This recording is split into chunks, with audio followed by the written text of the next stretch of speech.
और आप इस चीज़ से बखूबी वाकिफ़ हैं शायद कि आली जनाब आलम साहब ने अपने वालिदैन करीमैन के सालाना जो मिलाद पाक मनाते हैं उसी का आज वो जश्न और महफिल सजाए हुए हैं। अल्लाह ताला से दुआ है कि हम और आपके इस सुनने और सुनाने को कबूल फरमा के इसका सवाब मरहुमैन के रूह को बख्श और उनके गुनाह सगायर और कबायर को माफ़ फरमा कर जन्नत फिरदौस में आला मकाम अता फरमा। चूँकि जब ये ईसाले सवाब के मकसद से महफिल है तो मुनासिब यही है कि चंद मिनट मौत ही से रिलेटेड कुछ बातें कही जाए। बाकी आप लोग ध्यानपूर्वक सुनिएगा। शायर ने लिखा है, आगाह अपनी मौत से कोई बशर नहीं। ये आगाह वर्ड है, इसका मतलब है वार्निंग दिया जा रहा है, तंबीह, अलर्ट। आगाह अपनी मौत से कोई बशर नहीं। बशर का अर्थ होता है इंसान, या इसके अलावा भी ले सकते हैं। आगाह अपनी मौत से कोई बशर नहीं, सामान है 100 बरस का पल की खबर नहीं। सामान है 100 बरस का पल की खबर नहीं। और मौत से किसको रुस्तगारी है, मौत से किसको रुस्तगारी है। आज उनकी कल हमारी और आपकी बारी है। आज उनकी कल हमारी और आपकी बारी है। जागना है जाग ले अफलाक के साए तले। जागना है जाग ले अफलाक के साए तले। हश्र तक सोना पड़ेगा खाक के साए तले। हश्र तक सोना पड़ेगा खाक के साए तले। बिरादरान मिल्लत इस्लामिया, अल्हम्दुलिल्लाह ये ऑपरेटर और बाकी उनका जो सिस्टमेटिक है इंतजामात वगैरह, आपको देखकर भी अच्छा लग रहा है, महसूस हो रहा है। और उम्मीद है आप लोग बातें करेंगे। कुछ ना बोलिए लेकिन ध्यानपूर्वक सुनिएगा। अभी मैंने कुरान मुक़द्दस की जिस आयत करीमा की तिलावत करने का शरफ हासिल किया है उससे मुतालिक सुने और सुनाने से कबल हम और आप मिलकर आकाए नामदार मदीना के ताजदार नायब परवरदिगार जनाब मोहम्मद रसूलुल्लाह सल्लल्लाहु अलैहि वसल्लम की बारगाह में झुमझुम कर दुआ पाक का नजराना अक़ीदत पेश कीजिए। पढ़िए बाबाज बुलंद, अल्लाहुम्मा सल्ली अला सय्यदना शफीना हबीबना मौलाना मुहम्मदिन बारिक वसल्लम सल्लल्लाहु अलैहि वसल्लम अलैका या रसूलुल्लाह सल्लल्लाहु तआला अलैहि वसल्लम। वक्त तो बहुत कम है और इसका लिहाज रखते हुए जल्दी समेटने की कोशिश करूं। कुरान मुक़द्दस में अल्लाह तबारक व तआला इरशाद फरमाता है, अल्लज़ी खलक़ल मौत वल हयात लियब्लुवकुम अय्युकुम अहसनु अमला। वो अल्लाह जिसने हम और आपको पैदा किया सिर्फ इसलिए, अल्लाह कहता है ताकि हम देखें कि तुम में से सबसे अच्छा अमल किसका। The Lord who created the creation, because He wants to see that who is the best among to that. इसका माना यही है कि वो जानना चाह रहा है कि हम में से किसका अमल सबसे अच्छा है। तो हजरात, ये हजरत आदम अलैहिस्सलाम से लेके अब तक जितने लोग आए कोई टिके हुए नहीं, जो है वही है। क्योंकि और दीगर चीजों में इख्तलाफ हो सकता है, जमीन आसमान चांद सितारे और तालीमात, बाकी अल्लाह रब्बुल इज़्ज़त के ये सिस्टम ऑफ यूनिवर्सल जो है, ये दुनियावी जो इंतजामात है, किसी भी चीज के बारे में इख्तलाफ हो सकता है। यहाँ तक कि अल्लाह के रब होने में भी इख्तलाफ किया है लोगों। एक है, दो है, ये भी किया है। लेकिन अल्लाह का एक मुस्तहकम हुक्म है, एक अटल कॉन्स्टिट्यूट है, कानून है जिसके बारे में आज तक किसी ने इख्तलाफ नहीं किया। अब तक कितने लोग चले गए और बहुतों लोग लाइन पे है, बहुत अभी हम और आप हैं उपस्थित। तो अल्लाह रब्बुल इज्जत का ये हुक्म, ये कानून जिसे हम और आप मौत से याद करते हैं, इसमें किसी का इख्तलाफ नहीं है। दुनिया में चलने वाले किसी भी धार्मिक आदमी से आप पूछें, चाहे वो किसी से भी रिलेटेड हो, कोई भी धर्म का मानने वाला हो, कि तुझे मरना है, हर एक कहेंगे हाँ मुझे मरना है, हर एक कहेंगे हाँ मुझे मरना है। और चूंकि ये मौत वो चीज है जिससे कोई नहीं बच सकता। अल्लाह रब्बुल इज्जत फरमाता है कुल्लु नफ्सिन ज़ाइक़तुल मौत, मौत का मजा हर शख्स को चखना। बहुत बड़े बड़े बादशाह गुजरे हैं, बहुत बड़े बड़े पढ़े लिखे, बड़े बड़े इल्मे दीन का ठेकेदार, बहुत बड़े जमींदार गुजरे हैं, लेकिन मौत से किसी की कोई संपत्ति, किसी की ताकत, किसी की औलाद ने किसी को नहीं बचाया। हाँ, अगर मौत से बचना अगर मुमकिन होता अपनी सदाकत की बुनियाद पर, तो शायद सिद्दीक़ अकबर जैसे सदाकत का दीनदार और कंस्ट्रक्टर को मौत ना होता। और अगर अपनी अदालत और अपने बहादुरी की बुनियाद पर मौत से बचा जा सकता, तो शायद उमर फारूक जैसे शख्सवार को मौत ना होती। और अपनी सखावत के बुनियाद पर मौत से बचने का कोई चांस रहता, तो उस्मान गनी जैसे सखी आदमी को मौत ना आती। और अपनी शुजाअत और अपनी ताकत के बल बुनियाद पर अगर मौत से बचना संभव होता, तो मौला अली जिसने वो बाप जिसको 40 लोगों ने नहीं उठा सका, अकेला उठा के रख दिया, ऐसे बहादुर और दिलेर आदमी को मौत ना आती। अगर मौत से बचना पॉसिबल हो जाता, तो बड़े बड़े बादशाह कारून, हामान, नमरूद और फिरौन, अबू जहल और इन जैसे क्रूर घमंड करने वाले इंसान को मौत ना आती। और इन जैसे लोगों जो संपत्ति और जमींदार है, इन लोगों को मौत नहीं आती। लेकिन तारीख गवाह है कि मौत से कोई नहीं बचा सकता है, कोई नहीं बचा सका। ना किसी की औलाद ने बचाया, ना ही किसी को कोई अपना वो जो हुनर है डॉक्टरी वो बचा सका, ना ही किसी को किसी संपत्ति, नहीं। मौत जब आई तो उसे इस दुनिया को छोड़ना पड़ा। तो हजरात, अब हम और आप बखूबी इस चीज को जान लिए कि मौत से नहीं बच सकता। जब नहीं बच सकता है तो उसकी तैयारी भी होनी चाहिए। और तैयारी कब की? आपके जीते जागते ही तैयारी होनी चाहिए। ऐसा नहीं कि फरिश्ते रूह कब्जे करने आए और उस वक्त कलमा पढ़ रहे हैं ला इलाहा इल्लल्लाह मुहम्मदुर रसूलुल्लाह, नहीं। आप अभी जिस चीज का विर्द करेंगे, जिस चीज की आदत डालेंगे, इंशाअल्लाह मरते वक्त ऑटोमेटिकली आपकी जबान पर वो चीज आ जाएगी। आप ये चीज का अनुभव कर रहे होंगे कि किसी इंसान को अगर बीड़ी पीने की आदत है तो खाली समय वो बीड़ी ही निकलता है, तंबाकू की आदत है तो तंबाकू ही निकलता है। तो अगर इसी तरह से अगर किसी इंसान को दुरूद पाक के विर्द करने की आदत हो, तो मौत के वक्त मिन जानिबिल्लाह उसकी जबान पर दुरूद की लड़ी आ जाएगी। अगर किसी को कलमाए तैयब या तस्बीह बयान करने की आदत हो, तो मरते वक्त अल्लाह से उम्मीद है कि उसे तस्बीह ही आए।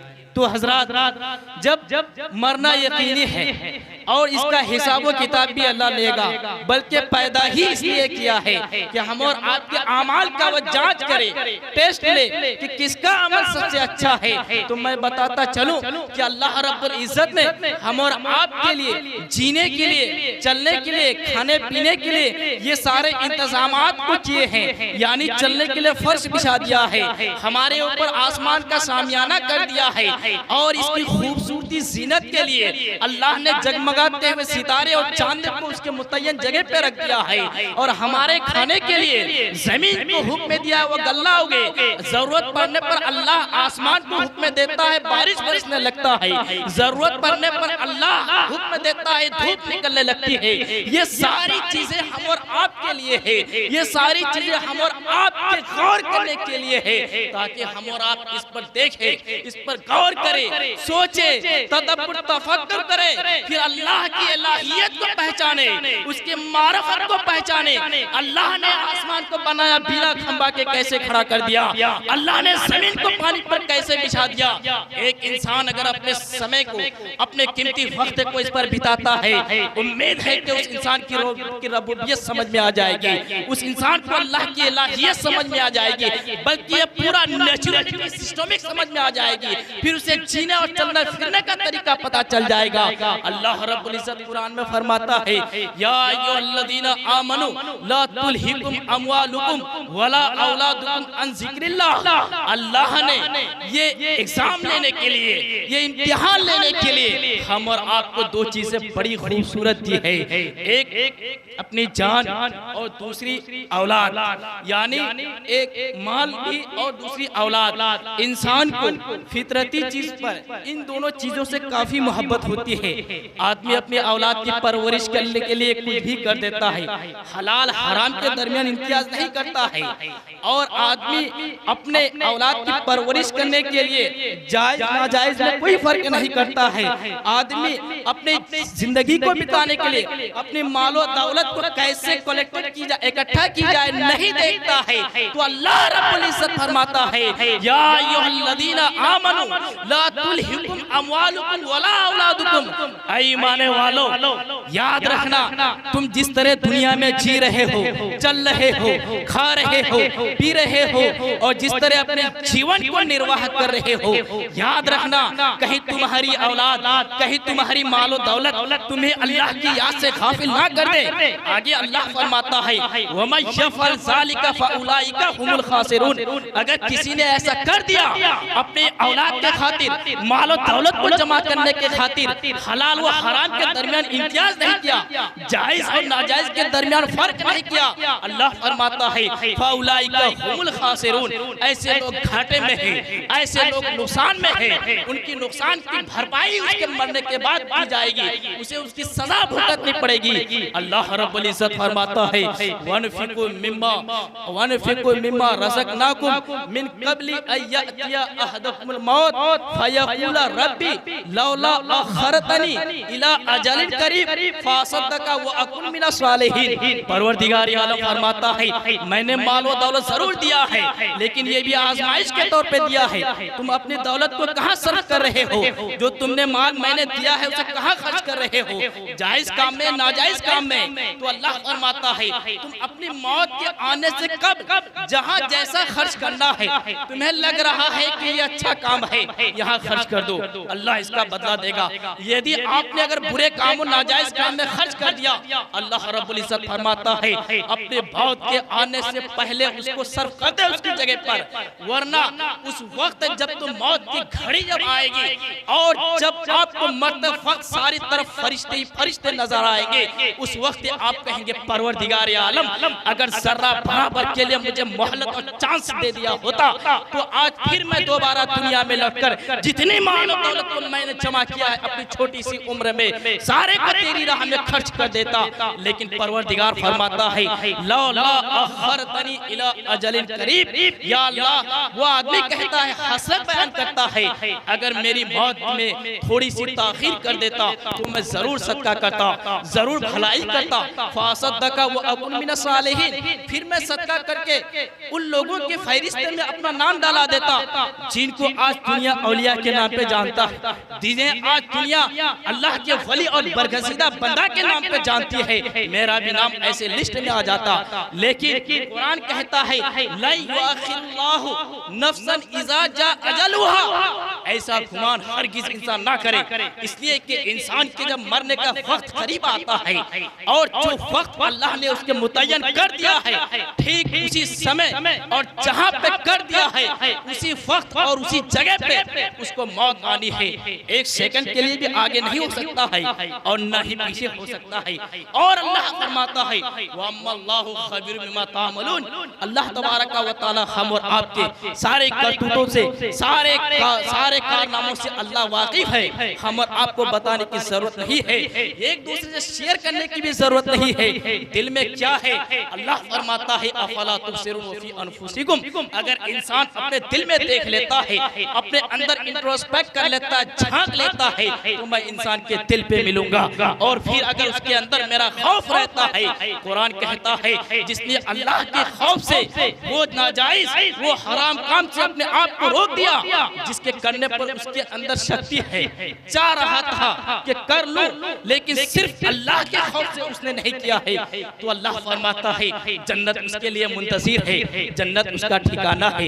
बिरादरान मिल्लत इस्लामिया, ये तो कुरान की आयत है। अब बस सिर्फ मैं एक हदीस, क्योंकि वक्त की किल्लत बहुत ही ज्यादा है, एक हदीस बयान करके मैं रुखसत हो जाऊंगा। ये मौत के सिलसिले से है कि अल्लाह ने जो फरमाया है कि अपने जिंदगी में आप जो कुछ करते हैं उसी पर उम्मीद रखिए, उस पर ही उम्मीद रखिए, और अल्लाह की रहमत पे उम्मीद रखिए कि अल्लाह मेरे अमाल को कबूल फरमा कर इसका मुझे बेहतर से बेहतर बदला अता फरमाए। आइए हदीस पाक में आप ले चलो। हदीस पाक में आका क्या फरमाते हैं, मेरे आका सरवरे कायनात सल्लल्लाहु तआला अलैहि वसल्लम फरमाते हैं इज़ा मातल इंसानु इनक़ता अन्हु अमलहु इल्ला सलासतिन इल्ला सदक़तिन जारियतिन औ इल्मिन यंतफ़िउ बिही औ वलदिन स्वालिहिन यदऊ लहु। प्यारे आका इरशाद फरमाते हैं इंसान जब मर जाता है, इंसान तो अपने जीते वक्त में नमाज पढ़ सकता है, रोजे रख सकता है, हज कर सकता है, सदका खैरात कर सकता है, एक दूसरे की भलाई कर सकता है, भूखों को खाना खिला सकता है, प्यासों को पानी पिला सकता है, लेकिन जब इंसान को मौत आ जाती है, फिर मरने के बाद इंसान कुछ नहीं कर सकता है, ना नमाज पढ़ सकता है, ना ही इसके अलावा कोई अच्छा काम कर सकता है। आका फरमाते हैं इज़ा मातल इंसानो इनक़ता अन्हु अमलहु, उसके सारे अमाल उससे मुनक़ता हो जाते हैं, अब वो मजबूर बेबस हो जाता है, कुछ नहीं कर सकता है। लेकिन आका फरमाते हैं अगर लेकिन तीन चीजें अगर उसने दुनिया में किया है तो मरने के बाद भी उसको फायदा मिलेगा। तीन ऐसी चीजें अगर आपने जीते जागते किया है तो आपकी इस दुनिया को छोड़ने के बाद भी आपको सवाब पहुंचता रहेगा। आका से जब दरियाफ्त अर्ज किया गया या रसूल अल्लाह वो कौन सी चीज है, मेरे आका फरमाते हैं इल्ला सदक़तिन जारियतिन, सदक़े जारिया। सदक़े जारिया का मतलब है कि जो जारी हो, कहीं मस्जिद बन रही है आपने वहां पे डोनेट कर लिया, मदरसा तामीर हो रहा है वहां पर आपने हिस्सा ले लिया, या कहीं पे इंसानों को पानी पीने के लिए कुएं की जरूरत है, आज के दौर में ट्यूबवेल की जरूरत है, वहां पे आपने इसको गाड़ दिया। ये ऐसी चीजें हैं कि इंसान को मौत आ सकती है, परंतु ऐसी चीजों को मौत नहीं आ सकती है। आप जब दुनिया को छोड़ के चले जाते हैं तो ये मस्जिद से भी आपके लिए दुआ जाती है, मदरसे में आपने हिस्सा लिया वहां से भी दुआ जाती है, अगर आपने किसी की भलाई की वहां से भी दुआ जाती है, आपने सरेआम अगर कोई सराय खाना बना दिया, मुसाफिर खाना बना दिया, अगर जरूरत के मुताबिक आपने कोई ट्यूबवेल गाड़ दिया अपने मरहुमैन के नाम से, तो उसका भी सवाब आपके मरने के बाद पहुंचता रहेगा। ये सदक़ा जारिया है जिसे कभी मौत नहीं आती है। और आका फरमाते हैं दूसरा ये है कि औ इल्मिन यंतफ़िउ बिही, जो इल्म नाफ़े हासिल करके मरे। यानी एग्जाम्पल मैं अपने ऊपर लेता हूँ, आज अल्लाह रब्बुल इज्जत ने मुझे इल्म की दौलत से नवाजा है, अगर आज मैं अपने इल्म को शेयर करके अगर 10 भी अगर स्टूडेंट को निकाल दिया शागिर्द को, तो कल मेरे मरने के बाद जब वो भी पढ़ाने लगेगा तो उसका भी सवाब मुझ तक पहुंचेगा, इसलिए कि मैंने उसे पढ़ाया है और उन्होंने उसको पढ़ाया, फिर वो भी ऐसे कंटिन्यू चला जाएगा, अब फिर जब चला जाएगा इसका भी मुझे सवाब पहुंचता रहेगा। ये दूसरा है। और तीसरा जो सभी के लिए इजी है वो ये है, आका फरमाते हैं ओ वलदिन स्वालिहिन यदऊ लहु, या अपने आलो औलाद को बेहतरीन तालीम और तरबियत दे दिया, अपने जीते वक्त जीते समय बेहतरीन तालीम और तरबियत दे दिया, वो औलाद अपने वालिदैन के मरने के बाद जरूर दुआ करेगा, जरूर दुआ करेगा। कभी ना कभी नमाज में हो या रोजे की इफ्तार के वक्त हो, चलते फिरते हो, जब भी याद आएगी तब भी एक बार कलमा पढ़ के बख्शे देगा। ये तीन ऐसी चीजें हैं अगर आप दुनिया में रहते रहते हुए इसको करते हैं तो अल्लाह ताला आपके इंतकाल होने के बाद इसका सवाब पहुंचाएगा।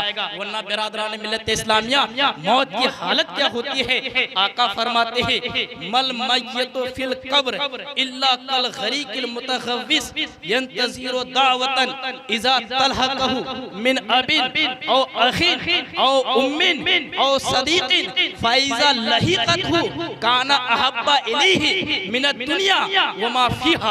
आका फरमाते हैं जब इंसान कब्र में रहता है तो वो ऐसे ही रहता है जैसा एक डूबने वाला आदमी नदी में डूब रहा है, जो शिद्दत से इंतजार कर रहा है कि अब कोई बचाने वाला आ रहा हो। ऐसे ही एक मरने वाला जब कब्र में होता है इंतजार करता है दुआ का, इंतजार करता है अपने वालिद की तरफ से दुआ का, अपने दोस्त की तरफ से दुआ का, वो इंतजार करता है अपने माँ बाप की तरफ से दुआ का कि कब कोई दुआ करे तो उनके गुनाह बख्श दे और अल्लाह उसको आला दर्जे पर फाइज कर दे।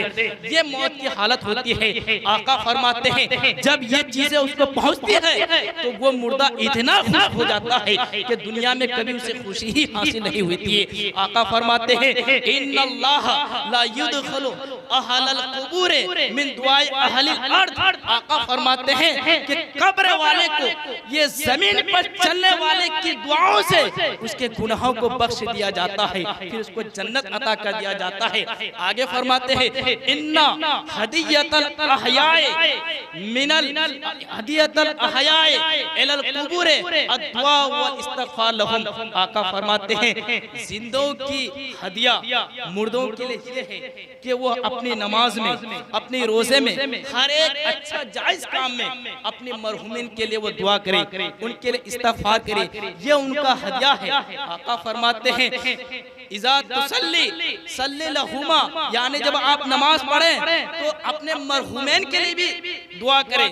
जब आप रोजा रखें तो अपने मरहुमैन के लिए भी रोजा रखें। बिरादरान मिल्लत इस्लामिया, ये अपना हक बनता है मरने के, वालिदैन के मरने के बाद कि जब थे दुनिया में तो उस वक्त भी खिदमत कर रहे थे और आज जब वो रहलत कर चुके हैं तो आज भी अगर हम चाहे तो अपने वालिदैन की खिदमत करके अपने आप का ठिकाना जन्नत बना सकते हैं। बिरादरान मिल्लत इस्लामिया, वालिद और वालिदैन का एहसान मानिए कि आपको जन्म दे करके, इतना परवरिश करके और जवानी की दहलीज पे चढ़ाकर, शादी विवाह कराकर इस मंजिल पे लाके खड़ा कर दिए हैं। अगर फिर भी आप उनके लिए अगर दुआए मग़फ़िरत ना करें, ये आपकी नाफरमानी है, ये आपकी एहसान फरामुशी है। और जिसने अपने वालिदैन को भूल गया वो दूसरे लोगों से क्या सुलूक कर सकता है।